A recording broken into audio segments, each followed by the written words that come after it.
Hello, I'm Dan Gibson, and this is another question and answer video.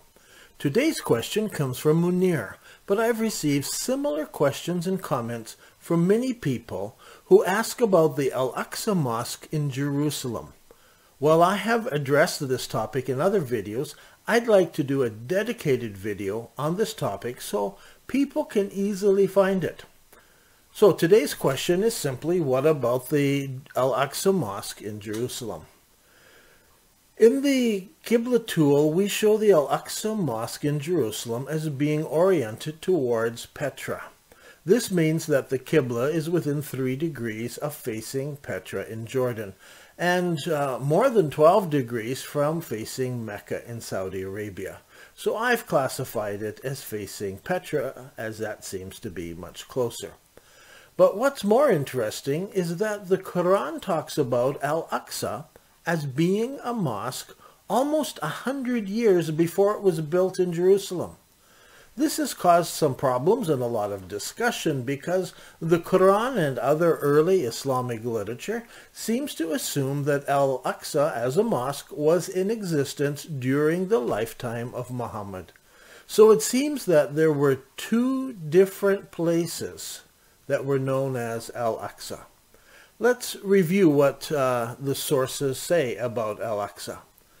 The Quran names Al-Aqsa in Sura Al-Isra, glory to Allah who did take his servant for a journey by night from Masjid al-Haram to Al-Aqsa, whose precincts we did bless in order that we might show him some of our signs, for he is the one who heareth and seeth. Remember, the Al-Aqsa Mosque was constructed about 100 years after this was revealed in the Quran. But the Quran clearly tells us that Muhammad took a night journey to a place known as Al-Aqsa, which means the farthest. If Jerusalem was intended, then it would have said Al-Quds, because this was the name of Jerusalem at the time, the holy. But it says Al-Aqsa, the farthest. Now next, Al-Bukhari adds, and it's narrated by Abu Hurairah, the Prophet said, do not set out on a journey except for 3 mosques, Masjid al-Haram, or the Mosque of the Prophet, Allah's Apostle, or Al-Aqsa. Again, note that in the above hadith, Muhammad is speaking of a place called Al-Aqsa almost a century before the mosque was built in Jerusalem. So during Muhammad's lifetime, there must have been another place also called Al-Aqsa. Bukhari also tells us, and Abu Dhahar narrates this, I said, O Allah's Apostle, which mosque was built first on the surface of the earth? And he said, Masjid al-Haram. I asked, which was built next? And he said, the Mosque of Al-Aqsa. And I said, what was the period of construction between the 2? And he said, 40 years. And he added, whenever you pray at prayer time, perform the prayer there, for it is the best thing to do. Now, there are several strange things about this hadith. Abraham was supposed to have laid the foundation stones for the first Masjid al-Haram. So how was Al-Aqsa built 40 years later? Remember, during Abraham's time, there was no mosque in Jerusalem, and indeed there was no city in Jerusalem. It was just a mountaintop. Al-Aqsa in Jerusalem was built 90 years after the Hijrah, and we have a clear description by Al-Tabari and others of how it was built and where it was built and some of the discussion that went on.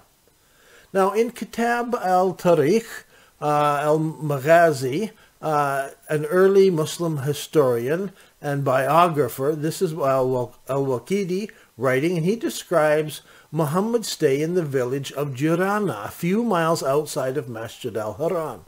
And he writes, the Prophet arrived in Jiranah on Thursday and remained 13 nights. Then he departed Jiranah after praying at Al-Aqsa Mosque, located on the banks of the riverbed. The Prophet used to pray there whenever he came to Jiranah. We'll go back to this in a few moments, but now another historian, Azraqi, he describes a discussion between 2 men named Muhammad bin Tariq and Mujahid. Muhammad says, Mujahid and I agree on Jiranah because he informed me the Prophet used to pray at Al-Aqsa, located on the banks of the riverbed or the wadi. The other nearby mosque, the Al-Adna Mosque, was built by a man from the Quraysh tribe. Remember, Al-Aqsa in Arabic means the farthest, and Al-Adna means the lowest, or maybe the nearest, but the lowest is what it is interpreted. And so these two mosques are simply named by their location. There's the lowest, Al-Adna, and then there's the farther one that's out, which is Al-Aqsa. Another early historian, Ibn Ishaq al-Faqihi, notes that Muslims who wanted to perform the Umrah, that's the minor pilgrimage, would purify first themselves at the neighboring villages of Tanim and Jiranah. The Al-Adna Mosque was in Taman, and it was significant because Muhammad's wife Aisha had purified herself there, and the Prophet himself had prayed at the Al-Aqsa Mosque in Jiranah. This leads us to expect that Jiranah also had a good source of water, especially as it was located on the banks of a wadi. Now, Hadith historian Abu Ali recorded that Salma heard Muhammad say, whoever prepares for the Umrah by purifying himself in the Al-Aqsa Mosque before he goes to the Haram area will have his sins forgiven before he even commits them. This leads us to expect that Jiranah was just outside the forbidden area, where one could wash themselves. Now, all the above sources indicate that the Al-Aqsa Mosque, referred to by Muhammad in the Qur'an, that's in Surah 17, was the mosque in Jiranah, a village just outside of Masjid al-Haram. The famous mosque today, known as Al-Aqsa, is in Jerusalem, and it was built 90 years after the Hijrah, after Islam began. So it cannot be the Al-Aqsa Mosque referred to by these historians. I would like to suggest a place in Petra that fits all of these descriptions. Today, it's covered over by buildings, but in ancient times, this place was 8 kilometers from the heart of Petra. So it was outside of Masjid al-Haram. Pilgrims who wanted to enter the forbidden area would have stopped here first to cleanse themselves. Indeed, almost everyone entering the area of Wadi Musa outside of Petra drives past an artesian well located at the edge of the wadi, just as it was described. Today, this well is known as the Moses Spring, and tour guides gleefully connect the story with Moses hitting the rock and the water coming out. I don't think that's where it took place, but if this is the Al-Aqsa, then Al-Adna would be lower down from this point. And sure enough, if you follow the pilgrim path, it winds around and goes down, and there is our area with water. This would have been the place where Aisha, Muhammad's wife, purified herself. There is this place, which we could know it as Al-Adna, but there's no name on it today. But as pilgrims go down this path, past the Moses Spring, farther down, some water ebbs. You can see it here on the satellite photo. There's this green area, and the road winds around and goes right through it as it is going down to the entrance of Masjid al-Haram. So, it's just like the ancient writers would have described. There's 2 places of washing outside the Haram area. Al-Aqsa is first on the riverbank. Al-Adna is second. So the men would wash in Al-Aqsa like Muhammad did. The women would wash in Al-Adna like Aisha did before they enter into the pilgrim area. So how did the name Al-Aqsa get connected to the mosque in Jerusalem? First, it's not uncommon for places to have the same name, especially a common name such as the far or the near. The building of the mosque in Jerusalem in 90 after the Hijrah, they would have faced an issue of what to name this mosque. The Islamic holy city was known as Haram, Masjid al-Haram. So the city of Jerusalem at that time, and it's called Al-Quds as it is today, the Holy. So imagine if you called this new mosque the Holy Mosque, Al-Quds Mosque. It might overshadow the name used for their sacred city. So they wouldn't want to call it Al-Quds because it seems to be a higher, more important name. Now remember, at this time, as far as the Muslim armies were going, they had come here. So indeed it was the farthest mosque. And so maybe casually the workers just called it that. And it was a safe name and a respectable name, and eventually it would have been called that.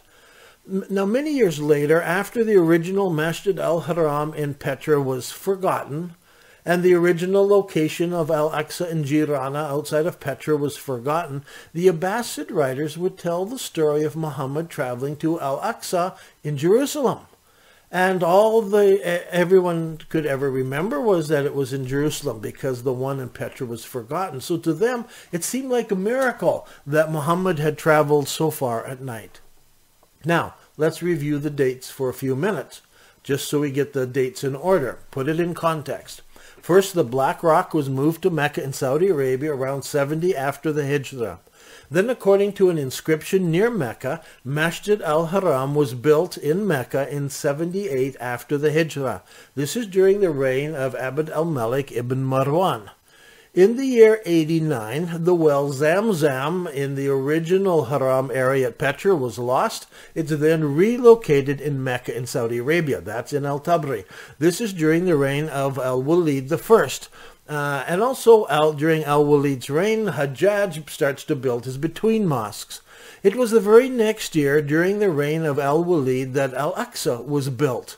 And now that the rock was relocated, and a few years later, Masjid al-Haram was relocated, and a few years later, Zamzam was located, and now I don't think there was any hesitation in relocating Al-Aqsa, especially to such a prestigious location as that great rock in Jerusalem. And so the early records tell us that the original Aqsa was described as a place of washing and cleansing located on the edge of a wadi outside the sacred area. But we find, we can find that in Petra, but we don't find it in Jerusalem. We can also find Al-Adna, the place of washing. It fits the Petra story. But today the Al-Aqsa Mosque is in Jerusalem, built on the bald, hard rock at the top of a mountain. I'm Dan Gibson, and this has been another question and answer video.